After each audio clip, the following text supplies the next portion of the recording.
これから始まるのは、人食いじじいの物語、第5章の総語り。沈黙も共有も、この世界は拒まない。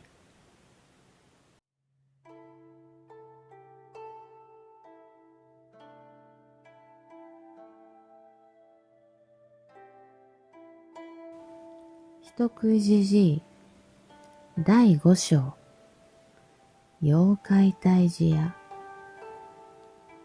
原作、語り、春美月。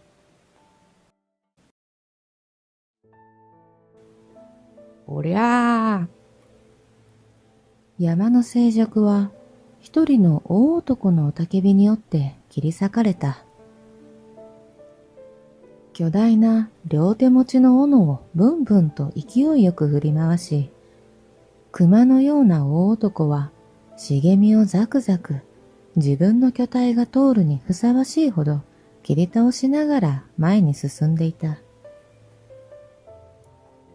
しつこいほどに切っても切っても枝から枝へとだらんと垂れ下がるツタが大男の豪快な斧振りをさらに景気づけた。触ればチクチクしそうな黒いハリネズミのような短髪の頭。身だしなみなど生まれてこの方一度たりとも気にしたことがないようなだらしのない武将髭。狐も顔負けのつり上がった細い目とがっちりした体型とは不釣り合いな肉がたっぷりついた団子っ鼻。その団子っ鼻の大きな穴をヒクヒクとさせて、大男は犬のようにかすかな匂いを嗅ぎ分けようとしていた。ふん、ふんふん、ふふん。くせえぞ。大男はブツブツとつぶやきながら、切り倒した草木の香りの中に混じる臭い匂いのする方に進もうとした。しかし、どこから匂いがしているのかと何度確認しても、そこら中から匂いがしているので、前後左右、どの方向に突き進むべきか、皆目わからなかった。それもそのはず。むせ返るほどの草木の香りに混じっている異臭は、何者でもない大男そのものの体臭だったのだ。大男は鼻がとてもよく効く上に、頭が少し弱かったので、この異臭が自分の体臭だということに全く気づいていなかった。彼はかれこれ小1時間ほど匂いの主を探していた。くせえな。よーし、今度こそわかったぞ。あっちの方から匂うぞ。大男は見当違いも甚だしいほど勢いよく山の中を突き進んでいった。もちろん、いくらさまよったところで何かが見つかるわけがない。匂いをたどれていないどころか、自分の体臭だということにすら気づいていないのだから。なぜ大男が匂いをたどって山の中をさまよっているのか、それを知る者は必ずと言っていいほど大男を笑い飛ばしてやじった。大男の名前は莫事。妖怪退治を生業としているものの、正真正銘とは真逆の偽物だった。しかし、本人は至って本物のつもりである。そんな莫事を笑いの種にして、酒場では男どもが大いに盛り上がるのだ。妖怪退治屋などと名乗るより、山賊だと名乗った方がいくばくか合っているぞと。その都度、麦樹は口癖のように言ったものだ。やいやい、人を見かけ姿で判断しちゃいけねえって聞いたことぐらいあんだろう。もちろん、帰ってくるのは豪商の渦ばかり。本当に妖怪退治屋だって言うなら、退治した妖怪をここに持ってきてみろ。そうすりゃ誰もお前を疑ったりなんかせんわい。だけどお前、今まで一度もそんなもの持ってきたことなかろうが。そりゃ無理ってもんだ。だって、こいつただの盗賊崩れだぞ。わはははは。隣町で先月、化け狐が大暴れだったそうじゃないか。行ってこいよ。酒場の客たちがやんややんやとやじった。そして期待を込めた目で麦樹を見るのである。なめんじゃねえぞ。持ってきてやる。妖怪の一匹でも二匹でも何匹でもとっ捕まえて退治して持ってきてやるぞ。麦樹は総短歌を切って酒場を飛び出していった。酒場の客はその姿を見るのが楽しくて面白くて、こうやっていつも麦樹をからかっているのである。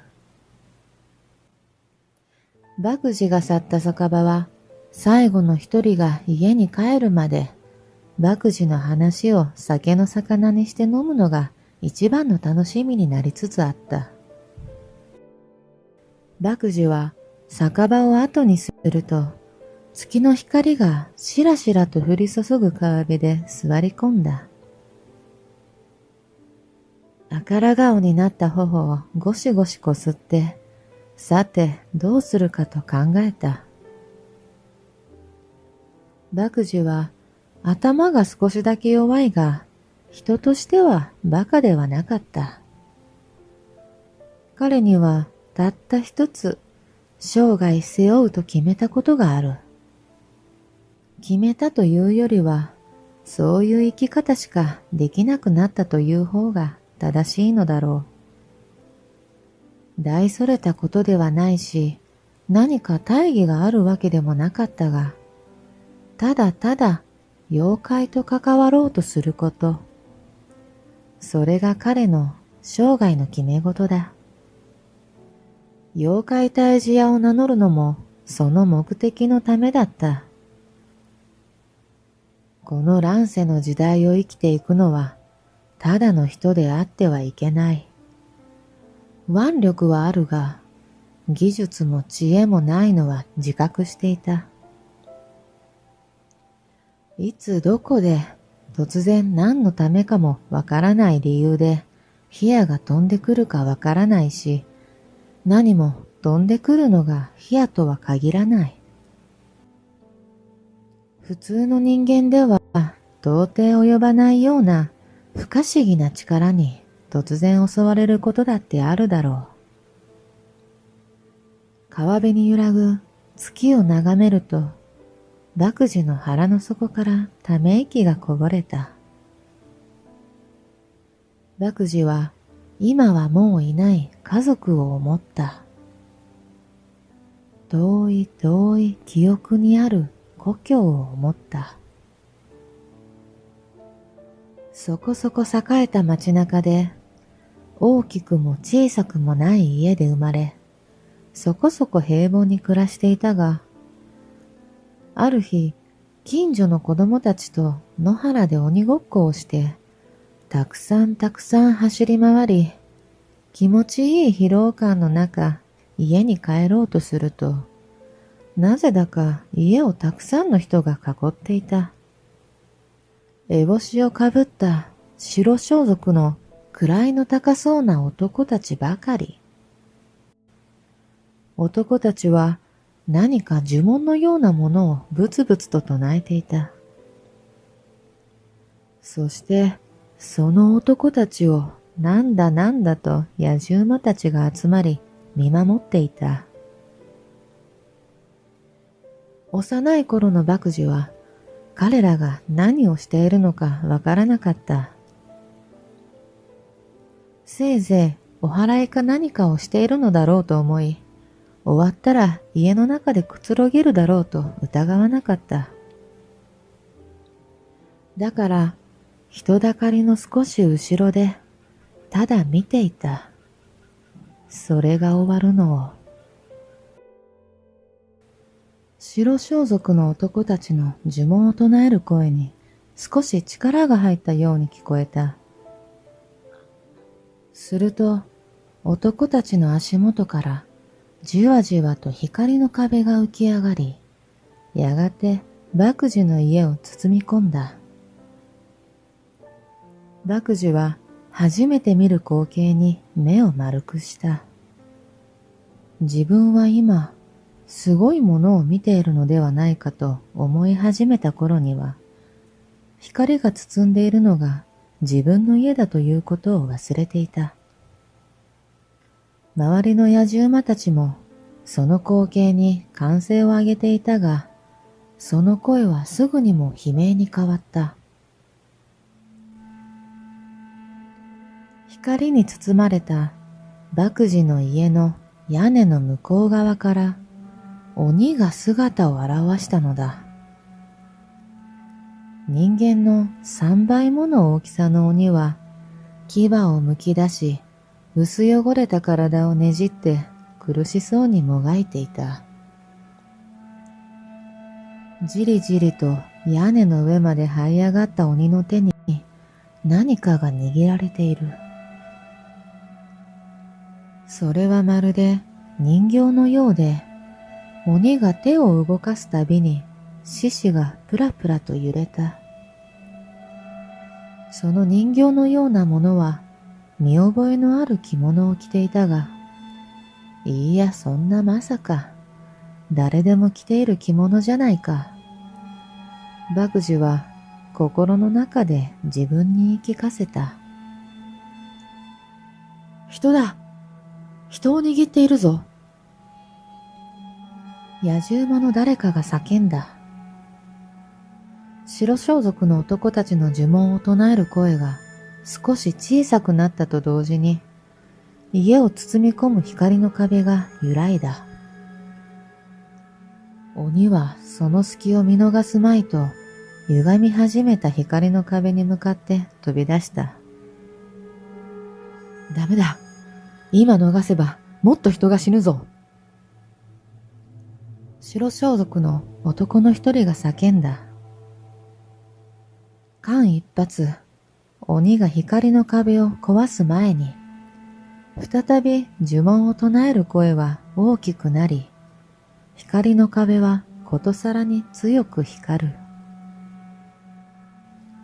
光の中で鬼は地面に崩れ落ち、まるで幾重にも岩がのしかかっているかのように身動き取れずにいた。白装束の男たちの呪文は、さっきまでのブツブツ言うような呪文ではなくなり、まるで歌を歌うかのような流れる呪文に変わった。すると、光の壁は中の様子が見えなくなるほど光を増し、この世のものとは思えない鬼の雄たけびが地響きのようになった。次の瞬間、ズシンと大きな音がしたかと思えば、光の壁があった場所からすべてが消えていた。あの神々しい光も、鬼の姿も、家すらも跡形もなく消え、呪文を唱える声も消えた。野獣馬たちも静まり返った。まるで夢でも見ていたかのように、すぐには何も声が出なかった。白装束の男たちは何も言わずその場を去ろうと群衆をかき分けていた。その隙間から麦樹はもう一度よく見ようと覗き込んだが、家も鬼も、鬼が握っていた人形のようなものも、何もかもやはり消えていた。麦樹はとっさに白装束の男の一人の前に踊り出て叫んだ。家は、家族は。麦樹は叫んだつもりだったが、声がかすれて大きな声は出なかった。白装束の男は少し驚いた顔をしたが、すぐに目をそらし、麦樹の肩をポンと叩いてその場を去った。麦樹は追いかけようかと思ったが、もしかしたらどこかに家族がいるかもしれない。そう思い、野獣馬たちの中を見て回った。しかし、どこにも家族の姿はなく、やっぱり男たちを追いかけて問い詰めるべきだったのではないかと自問したが、時すでに遅し、どこにも白装束の男たちの姿はなかった。こうして麦樹は突然にして天涯孤独の身どころか、家も食べるものもお金もなく、あるのは自分の体のみとなった。しばらくは生きるために食べ物を盗んだり、誰かの家の物置で寝泊まりしたり、見つかって追い出されたり、隠れたりを繰り返した。そうこうしているうちに、あの時何があったのか、噂話を耳にする機会が幾度かあった。噂話はとても簡素な話で、別の場所で暴れてた人食い鬼を陰陽師の筋の者たちが退治すべく追っていたと。そしてたまたまこの町に逃げ込んだ鬼がたまたま麦樹の家のあたりで囲まれて、たまたま麦樹の家と家族が巻き添えになったと。あまりものどうしようもない状況に、麦樹は憎しみや悲しみといった感情は湧き出てこなかった。あまりにも現実離れしたあの光景を目にし、あまりにも防ぎようのないその出来事を自分の人生とつなげることがなかなかできなかった。まるで他人事のような話で、でも突然に何もかもなくしてしまったことだけは実感できた。あの時、鬼が握っていたのは、おそらく自分の家族の誰かだったのだろうということも。何にしても、跡形もなく消えてしまったことで、あの場にいた人間も、麦樹も、日を追うごとに、まるで夢幻を見ていたかのように、うっすらとした記憶でしかなくなった。噂話もやがては消えた。まるで最初から麦樹は家族も家もなかったかのように、むしろ会ったことが夢だったのではないかと思うほどだった。しばらくして麦樹はそのまま何もかもなくした町から去った。そこで生きる意味も感じなかった。何も考えず外をさまよい、何も考えずいろんな町や村を転々と旅した。拳ほどの石を拾い、木に絡まるツタを引きちぎり、太い木の枝をへし折り、枝の先に石を固定してツタで巻きつけた。即席の武器だ。これで何か獣を狩ることができるだろう。そう思ったが、幼い麦樹にはなかなかうまくできなかった。しかし、それもやがて克服した。野生の勘は鋭かったようで、野ウサギの出てきそうな場所に罠を張ったり、鳥の巣がありそうな木をよじ登って卵を見つけたりして、なんとかしのいだ。そこそこ狩りもうまくなってきて、イノシシを買った時は大喜びだった。これだけの大物を買ったぞ。どこかで売れるかもしれない。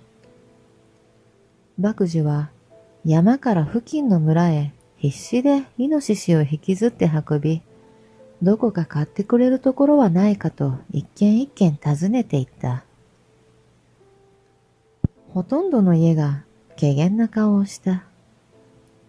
子供がどうしてイノシシをといった顔だったが、麦樹はなぜ誰も買ってくれないのかと、ただただ不思議だった。数軒回ったところで、なぜかわかった。子供がイノシシを買っただと？お前嘘言っちゃいけねえよ。どこで盗んできたんだ？麦樹は驚いてイノシシをその家の前に放り出して必死に走って逃げた。せっかく大物を買ったと喜んだ気持ちは完全にしぼんでしまった。走りながら麦樹は涙が目尻から耳に向かって流れるのを感じながら思った。なんで怒鳴られたんだろう。なんで盗んだと思われたんだろう。自分ではすごいことだと思ったのに、なんでこんな目に遭うんだろう。しかし、それも数年もするとなくなった。野生に身を置くと見た目も野生となり、誰も盗んできたとは思わなくなった。麦樹は日銭を稼ぎながらも、やはりどこかの町や村に定住する気は起きなかった。それ以上に、たまに聞こえる妖怪の噂を聞くたびに、心が引きつけられるのを覚えた。あまり自覚はなかったが、麦樹にとって妖怪の存在が唯一、歌方の夢と化した家族の存在を自分に結びつけるものになっていったのだ。そしてあの日の光景が場面場面が切り取られた形でフラッシュバックした。白装束の男たち、光の壁、そして眩しい光。家族や家、鬼を一瞬で消し去ったあの力があれば、きっと突然命がついえることもないだろう。そう漠然と脳裏で感じたこの頃から、麦樹は妖怪退治屋を名乗るようになったのだ。普通の暮らしはきっともうできない。ただひたすらに妖怪に関わることが唯一の生きる道のような気がしていた。麦樹は川面を見つめながら過去に思いを馳せた。あの日の光景が心に突き刺さり、もはやそれ以前の生活を思い出せなくなるほどに、家の中の間取りももうぼんやりとしか思い出せないし、家族の顔ももう思い出せない。妖怪退治屋を名乗ったものの、今この瞬間まで一度も妖怪を退治したことはなかったし、妖怪が出たという噂が聞こえるたびに駆けつけてみるものの、大概はただの噂だったり、何もないのに妖怪の仕業にしていただけだったりと、妖怪の姿を見ることも、白装束の男たちの姿を見ることもなかった。それでも、麦樹の中に諦めるという感覚は芽生えなかった。妖怪の話になると、やっと生きた心地がするし、普通の生活の中では、まるで偽物の人生を歩んでいるかのような感じがしていた。誰も爆児の過去の体験を知らない。誰もが爆児をただのバカだと思っていた。でも、そんなことはどうでもよかった。妖怪の話が出るところに俺様ありだ。爆児はふふんと鼻で笑った。さーて、ここの隣村で化け狐が出たって言ってたな。隣村ってこっからだとだいたい2日くらいか？よし、今夜はそこの橋の下ででも一晩過ごして、明日の朝出立だ。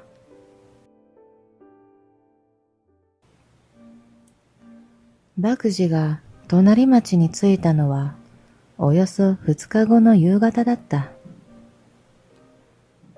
この町で妖怪が出たと噂を聞いたが何か知らないか？と家々を回ったら多くの人が化け狐が出たとか妖怪じじいが出たとか、はたまた鍛冶屋の主が大蛇に食われて地獄へ落ちたとか、これまでと違って多くの証言を得た。爆児は鍛冶屋の近くでうろうろしていれば、そのうち妖怪に出くわすのではないかと思い、数日過ごしたものの、至って妖怪の気配はみじんもしなかった。いやはや困ったぞ、と思い、ある朝、鍛冶屋の門扉をどんどん叩いた。俺様は妖怪退治屋の爆児だ。ここで妖怪が出たと聞いたが、俺様が護衛をしてやろうじゃないか。門扉を開けた門番は、熊のような大男にびっくりしたが、ひるまずに答えた。何者か存ぜぬが、妖怪はここにはもう出ない。お屋敷には天女様が嫁入りしたため、護衛は不要である。爆児は耳を疑った。天女様だって？さあさあ、帰った帰った。門番が爆児を邪険に扱うと、爆児はドカッとその場に座り込んだ。バッキャロー、帰れと言われて簡単に帰れるかってんだい。今度こそ俺様が妖怪をとっ捕まえるその時が来たというのに、そうやすやすと引き返すか。おいおい、帰れと言ったら帰れ。こんなところで座り込まれちゃ迷惑だ。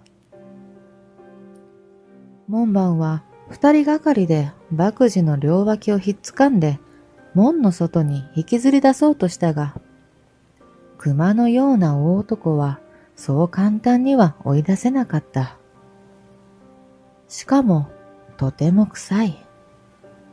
門番はあまりの臭さに片方の手で鼻をつまんでなければいけなくなった。爆児は腕を振り回してガーッと獣のように威嚇した。門番が困り果てているところ、子供を2人連れた女性が屋敷から出てきた。どうかなさいましたか？とても柔らかい声だった。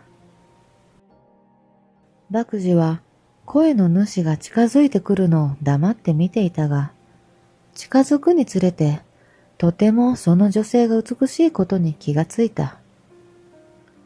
顔立ちが美形というわけではなかったが、その女性の内面が美しさを引き出していた。天女様ってのはこの女に間違いない。俺様は妖怪退治屋の爆児だ。お前さんが天女様ってやつかい？麦寺が女性に問いかけると、女性は少し困ったような表情で言った。あらあら、私は普通の人間ですよ。名はゆいと申します。麦寺は門番を睨みつけながら静かに言った。この屋敷で妖怪が出たと聞いた。俺様は妖怪をずっと追っている。俺様が護衛をするからここで雇え。ゆいは門番と顔を見合わせ、やはり困ったような顔をしていった。ごめんなさい。あなたがどういう理由で妖怪を追っているのかは知りませんが、ここにはもう妖怪はいないの。妖怪が出たのは一月ほど前よ。きっと山に帰ったのだと思うわ。麦寺は聞くや否やズダンと立ち上がった。山に帰っただと？よーし、わかった。そう言うと、瞬く間に門をくぐり、山を目指して駆け出した。どこの山か聞いてはいなかったが。あ、ちょっと待って。その妖怪は悪い妖怪ではないのよ。ゆいは麦寺の背中に向かって叫んだが、麦寺にとって悪い妖怪かいい妖怪かなどどうでもよかった。今度こそ、今度こそ、そう思いながら走った。そういうわけで、麦寺は山の中をさまよっていたのである。山のふもとにたどり着いた時には、もう昼も過ぎていただろうか。背中に担いでいた斧を両手に持ち、ブンブン振り回して道を作った。こっちが臭いぞ。麦寺はまだ匂いの元が自分の体臭だとは気づいていなかった。それでも願いは諦めなければいつか叶うものなのかもしれない。自分の匂いとは気づかず匂いを追っていると、だいぶ右往左往と遠回りではあったものの、小さな小川にたどり着いた。山を割ったように少し深いところにある川だったが、山男の麦寺にとっては何のこともない高さだった。川の深さも大したことはなさそうだ。麦寺は目測でそう考えると、ひょいひょいっと木の根から木の根へ飛び、最後はジャブンと川に飛び込んだ。と同時に、音に驚いて川から飛び出した生き物がいた。それほど大きくもない体で、うっすら緑色の皮膚にばらついた髪の毛。頭には皿が。カッパだ。麦寺は見たこともない生き物に目が点になった。カッパも同じく突然川に飛び込んできた大男に目が点になった。あー！カッパと麦寺は同時に叫んだ。麦寺がとっさに捕まえようと手を伸ばしたが、カッパも反射的に川の中に潜り、あっという間に逃げ出した。麦寺は目を凝らして行く末を確かめた。時折バシャンと水が跳ねた。川下に下るかと思ったが、まさかの川上か。川登りか。おめえ鮭か。麦寺は心の中で突っ込みを入れた。水流はそこそこ速かったが、麦寺の太い足では大した問題じゃなかった。しかし、やはりカッパ。水流に反して泳いでいるというのに、スイスイっと川を上がっていった。爆児もバシャバシャと急いで走ったが、距離はなかなか縮まらない。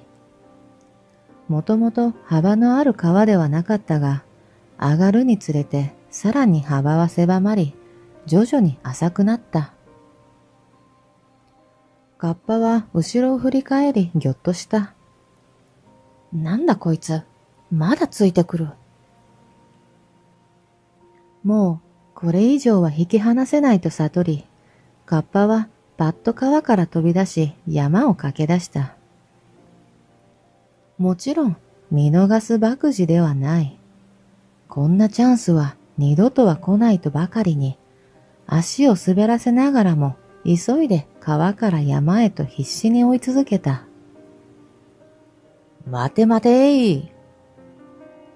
これだけ追いかけても、博打は疲れるどころか、むしろ生き生きとして足はどんどん速くなり、鼓動も高鳴った。木も草もなんのその。なんだ、なんでおいら追いかけるんだ。カッパは息も絶え絶えになりながら走った。うおー、お前喋るのか。博打の勢いはさらに増した。うわー。カッパは驚いて死に物狂いで逃げた。カッパを追いかけることに夢中で、博打は気づいていなかった。山の木々が深くなっていくことを。草をかき分けて走る音がうるさくて、あたりが虫の声も鳥の気配も消えていることにも到底気がつくことはなかった。突然、木々の開けた場所に出た。今にも倒壊しそうな小屋がポツンと立っている。小さなカッパが小屋の引き戸を開けてパッと中に飛び込むのが見えた。博打はやっと追い詰めたぞと思い、カッパが開け放した小屋の入り口に飛び込んだ。助けろじじ、人間だ。食ってくれ。中に入ると、カッパが床を這いずりながら誰かに助けを求めていた。古くてじっとりした部屋の真ん中で、いろりの前に同じく古くてじっとりした老人が座っていた。バラバラとした白髪に目元はくぼみ、うつろな目をしてカッパを見ていた。生気など感じられない老人だった。突然川に降ってきてずっとオイラを追いかけるんだ。じじよ、こんなやつとっとと食っちまってくれ。カッパは死んだカエルのように両手足を投げ出し、仰向けにひっくり返った。ゼーハーと荒い息に小さな腹が大きく波打った。おいおいじいさん、悪いがこいつは俺様がとっ捕まえる。長年こいつを追いかけてきたんだ。博打は思わず心のままに言ったものの、カッパが突っ込んだ。長年だと？つい今しがただろうが。カッパの突っ込みに、博打は親指を自分の顔に突き立てて、唾をまき散らしながら言った。長年だ。俺様は長年妖怪を追いかけてきた。幼子の頃からずっとだ、バッキャロー。博打はカッパに飛びかかろうとした。が、なぜだろう。体がピクリとも動かなくなった。あれ？なんだ？今、目の前に妖怪がいるってのに、なんで俺様の手足は動かないんだ？目だけがキョロキョロとあたりを見回した。カッパは、いいや、こいつは何もしてねえ。じいさんか。博打の目は視界の隅っこに老人の姿を捉えた。相変わらず死人のような姿で座っている。と思ったら、老人は突然口を開いた。野人よ。人の家に勝手に上がり込み、騒ぎ暴れるのはあまりにも無礼だとは思わんか。老人の声は静かで、とても冷たかった。麦樹は初めて恐怖を肌で感じた。野生の勘が危険信号を発した。ここは危険だ。このじじいは危険だ。麦樹の体中の毛が逆立った。毛穴という毛穴からどっと冷や汗が吹き出したが、それでも手足は動かなかった。まるで氷漬けにでもされたかのような感覚だった。まずいぞ。このじじいを怒らせてはいけない。麦樹の野生の勘が警告した。すまん。麦樹は声に出しながら手足が動かなくても話せることに少し驚いた。無礼は詫びる。しかしだ。俺様は長年妖怪を追いかけることに人生をかけてきた。そんな中でやっと見つけた妖怪を追いかけた。そうだ。俺は夢中になりすぎてここに飛び込んだ。すまん。しかしだ。なんと言うべきか。妖怪を捕まえねば俺様はダメなのだ。麦樹はこの老人を怒らせるまいと思いながらも、カッパを捕まえることを諦めるのは、自らの首を絞めるのと等しいほどだった。どうにか打開せねば、どうにかカッパを捕まえるんだ。なぜ妖怪を捕まえる？何のために追いかける？ジジの問いかけは続いた。追うのが面白いか、野人よ。お前が生きていく中で、妖怪を追うことがお前の唯一の楽しみだと申すか。ジジはゆっくりと立ち上がった。麦樹の前に静かに移動してすくい上げるように麦樹の目を見据えた。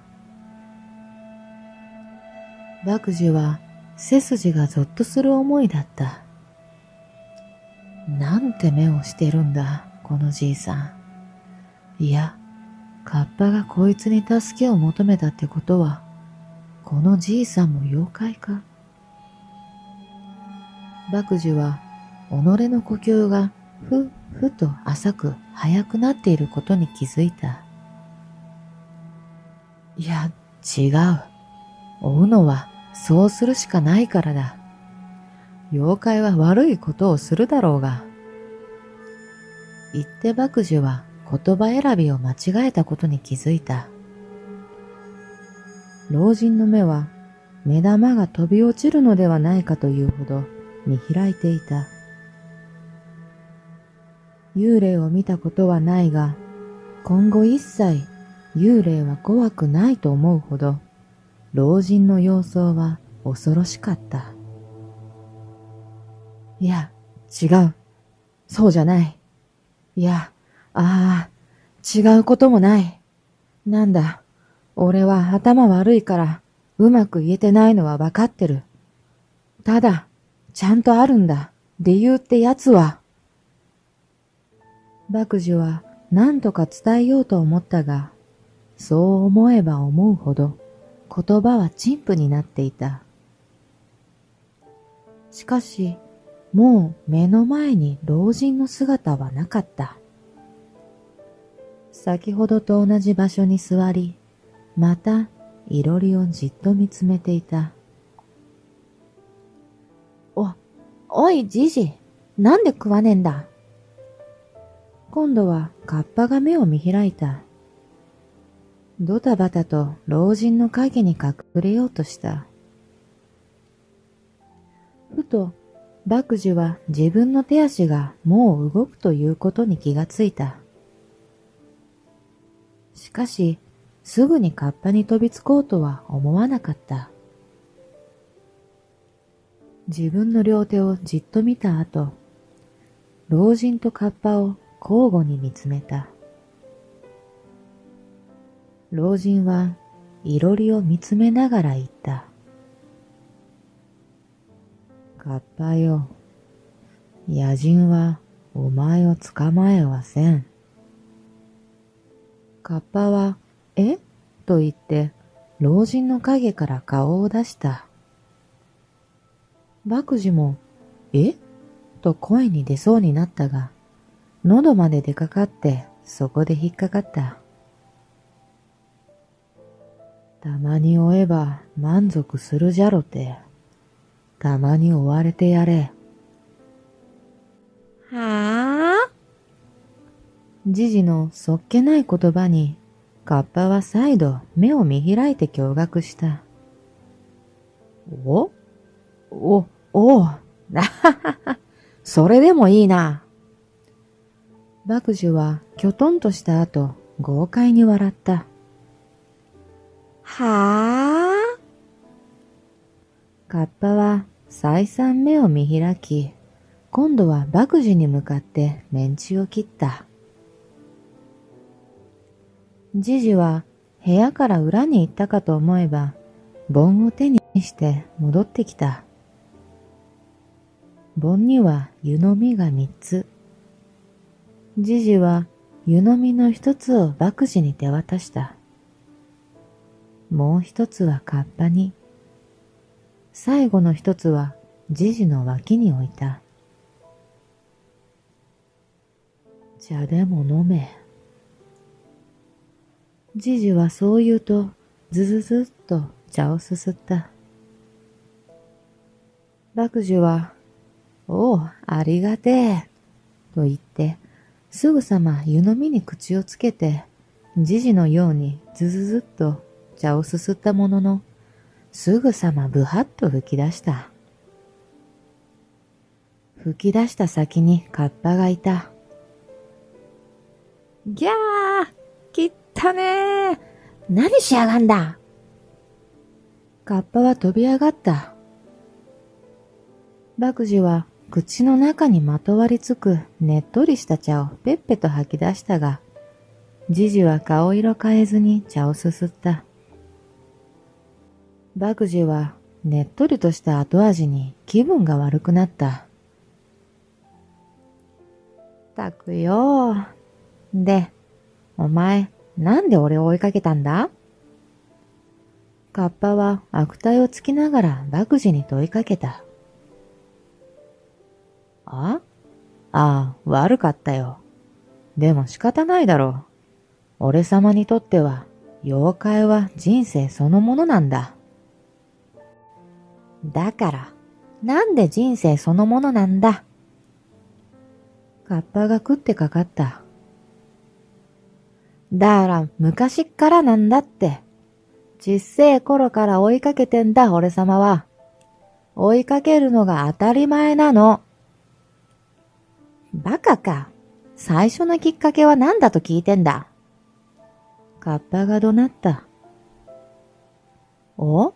なんだ、それを早く言え。まどろっこしいやつだな。麦樹が鬱陶しそうに言うと、カッパは数十年ぶりに頭の皿が蒸発するかと思うほどイラッとした。皿から火が出せるんじゃないかとさえ思った。あまりにも突然で、それに昔すぎてな。あんま覚えちゃいねえんだが、俺様もまあ、普通で平凡な子供だったわけだが、ある日、誰だったかな。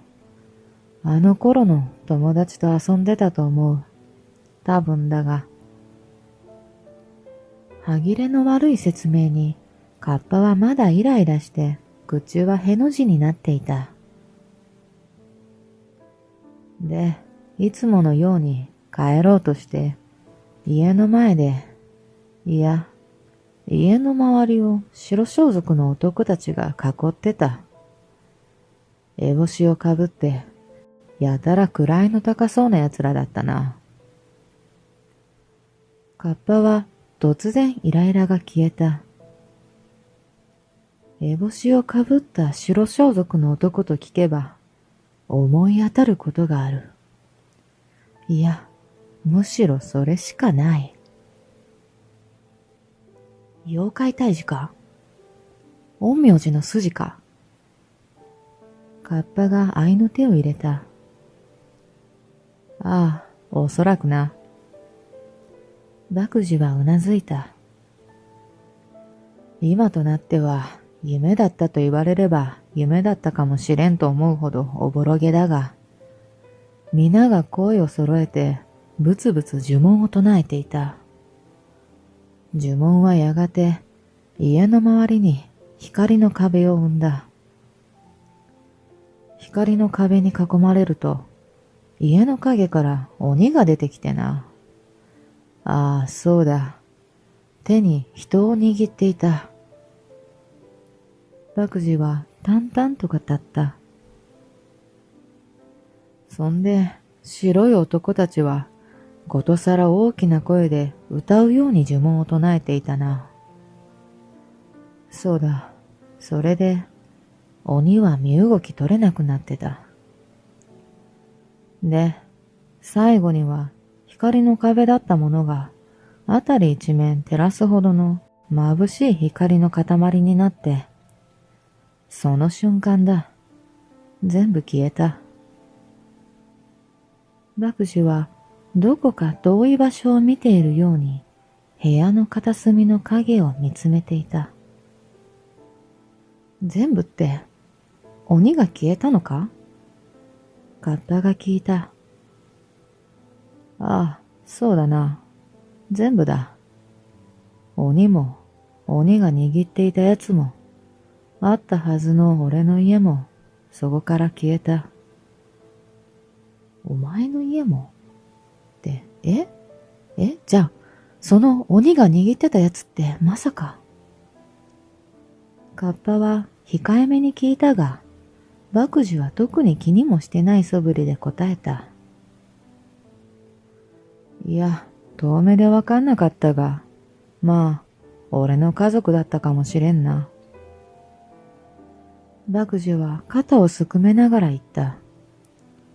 少なくとも、あれから一度も家族の姿を見たことはない。俺を探してたって話も聞かん。鬼が握ってたのは赤の他人で、家族はとっくに鬼に食われてたかもしれんしな。どっちにしても、俺の家族と家は、あの日にすべて消えた。じゃあ、お前にとっては、妖怪は天敵ってことだな？カッパは聞いた。しかし、麦寺は頭を横に振った。そうでもねえ。なんだ、ひっくり返っちまったんだ。あの夢幻のような出来事で、すべてがひっくり返った。俺にとって人間様の普通の日常ってやつが、そうだな、普通の奴らにとっての当たり前が、俺にとっての幻になったんだ。それ以来、妖怪退治屋として妖怪を追っている。それが現実で、家族は幻。言ってて俺も意味わかんねえぜ。なはははは。麦寺は頭をひねったと思ったら、また豪快な笑い声で自分の説明下手を認めた。まあ、なんだ。俺様は妖怪退治屋だが、妖怪が憎いわけではない。あの日も突然にすべて消えたもんで、実感がわかんのだ。ただ、あの白装束の男たちは圧倒的な強さを感じた。俺はそうなりたい。そしてその世界こそが唯一家族と今の俺をつなぐ糸のような気がしてな。今度は上手に言えたと思い、爆児はなんだか晴れ晴れとした気分になった。妖怪を追っても追っても出会えなかった頃は、毎日に違和感を覚えていたのに、今はっきりと生きている実感がしていた。気の毒なことだが、でも、お前変わってるな。カッパは珍しい生き物を観察するかのような目で爆児をしげしげと見ていた。わはははは。今日は妖怪日和で満足だ。爆児はあぐらをかいた両膝をポンと叩いた。満足したのなら、もう犬がよい。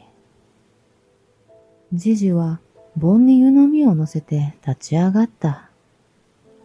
奥に行こうとしたようだが、部屋を出る前によろめいて、壁に手をついたと思えば、そのままずるずると倒れた。おい、大丈夫か？爆児は思わず駆け寄ったが、じじは爆児を手で制した。構うでない。わしは妖怪だ。はあ？何言ってんだじいさん。冗談言ってる場合じゃないぜ。なんと、爆児は幽霊よりも恐ろしいと思ったじじが、すっかり人間の死にかけた老人にしか見えなくなっていた。カッパはじじが倒れたことにも驚いたが、爆児がじじのことを人間扱いしていることにもっと驚いた。驚きのあまり、思わずパックリと口が開き、閉じることも忘れた。